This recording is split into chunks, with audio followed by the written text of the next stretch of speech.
I'm Tim Bradner. Welcome to Capital Views. Angela Rodell, CEO of the Alaska Permanent Fund Corporation, is with us today. Angela, welcome. Thank you. Nice to be here. Angela, we Alaskans are very interested in the permanent fund these days because it's amazing, but the new percentage of market value formula, it was in the SB 26 passed a couple of years ago, has performed amazingly well. It is now contributing far more to our general fund budget than oil revenue ever did, which is an amazing transformation. But what's the outlook for the future? Do things look pretty stable in terms of expectations of those kind of revenues? You know, I think, Tim, that's a really good question. We try to build a very resilient portfolio, something that's going to withstand a number of different market outlooks. We recognize the responsibility we now have to really step up and fund government and those services that Alaskans really need from us. So when we look out at the potential performance, you know, it's questionable is the best word I can put on that, because we've had 12 years now of a bull market. The market seems to keep going up, and yet history tells us that that's unusual now at this point, and that we should be prepared for some sort of downturn, whether it could be as a result of the presidential election this fall, the virus going around China and closing China has had an effect this week. So there's a lot of impacts on the portfolio performance, but we hope that what we have set up is somewhat resilient to that. And when we look at the outlook, we're looking at probably lower growth going forward than maybe what we've had in the past, at least the recent past. You know, we've talked about 8% is the historical average. Is that a fairly good assumption, or should we be more modest? I think we need to be more modest. That 8%, 8.9% since inception is a 40-year return calculation, so it takes into account all the things we've seen happen that 40 years, whether it's the tech bubble bursting in 2000 or the financial crisis in 2008, 2009. And so we have to recognize that while over the next 10 years, we may earn 7%, which would be a nice healthy return, that there could be years in that 10-year period where we're earning something far less and possibly have some substantial losses on the fund. And we just have to be prepared to understand that that's what markets do and that's what's going to happen.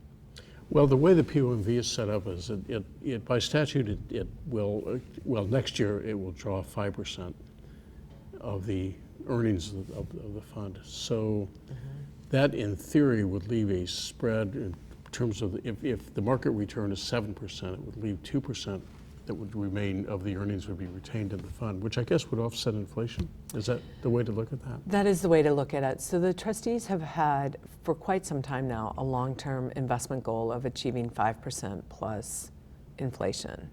So that sort of connects nicely with the POMV of 5%. It allows the fund to stay within its bands of purchasing power, but it won't allow the fund to truly grow into a much bigger fund unless we see growth well in excess of 5% plus inflation. So you'll see the fund just sort of stay at the status quo. So this is an argument why some legislators have said maybe we should put some more money into the principal, or would that really affect really the overall value? It wouldn't.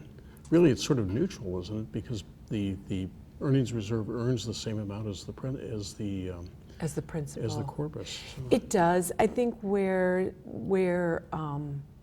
the debate lies is in using that earnings reserve account, using those monies for something other than putting it into the corpus and inflation-proofing the fund.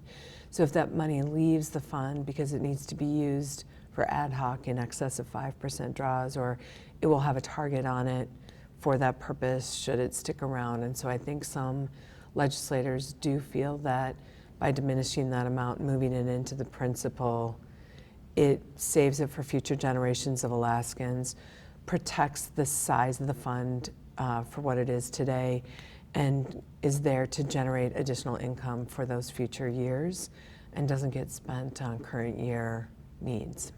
You know, what's surprising to me is even in these, and I guess it's a testimony to the Alaskan legislature and the public that even in these tough times, you hear people be very, very concerned about any kind of draw over 5%. Oh, absolutely. And that- you know, one of the things that we need to really applaud our legislators and the governor for, and it got very little attention last year, is they've saved $4 billion in perpetuity with one single appropriation last year. That's never been done before. I mean, that rises right to the level of creating the fund and seeding the fund in and of itself. But to take $4 billion when we're facing the questions we're facing today and make sure that future Alaskans are taken care of, they all deserve a huge compliment for doing that. And you know, Angela, another interesting thing is people don't really realize how much we paid out in dividends over the years, Oh, and I what an know. engine in that respect, what an engine for the economy. How much have we paid out? So I'm going to put a couple numbers in context first. The total royalties that we've deposited over the 42 years that the fund is a little over 17 billion. The total in additional deposits, like inflation proofing, these special appropriations, is another 18 billion.